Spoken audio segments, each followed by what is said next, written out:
I'm going to do a quick walkthrough of downloading data from GBIF. So you're on GBIF here. You have hopefully already created an account and logged in. If you haven't, now would be a good time to do so.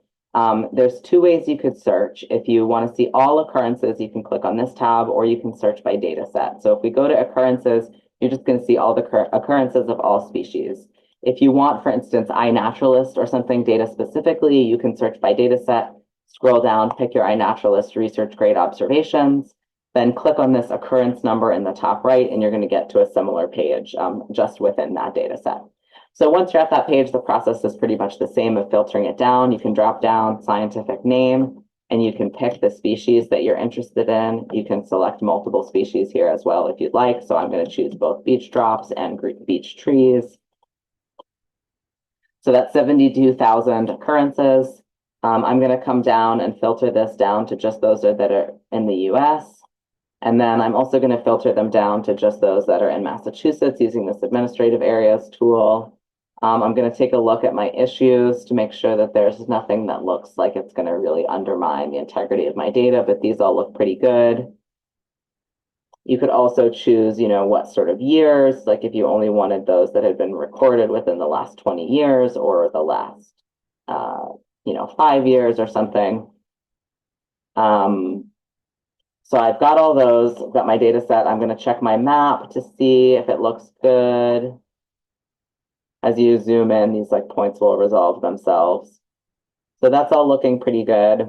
I'm going to click download here. It gives you a few download options, and you want to probably choose simple. The Darwin core comes with a bunch of extra metadata and taxonomy that's going to bog you down. The species list will just have these 2 species on it. So I'll click simple. I'll agree to their user agreement, and it's going to bring me to a processing page where this data query will load. When it's finished downloading, it'll send you an email. So it's not, from the same tab that you'll have kept open, but you'll get an email that looks like this telling you that your download is available. So I'm going to download this, even though it's actually a different query that I had done earlier, but just to show you what it looks like. So I get this zip file. I'm going to open this up.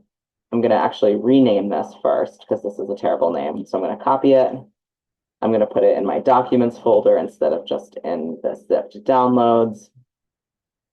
And then I'm going to name it GBIF data so I can find it again later.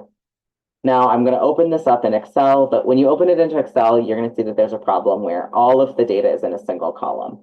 So that's because Excel is expecting a comma separated sheet, and this is a tab separated sheet, but that's okay.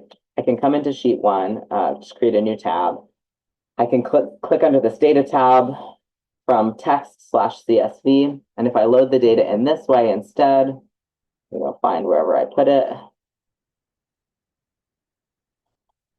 then it'll pop up this little window that automatically identifies the tab delimiter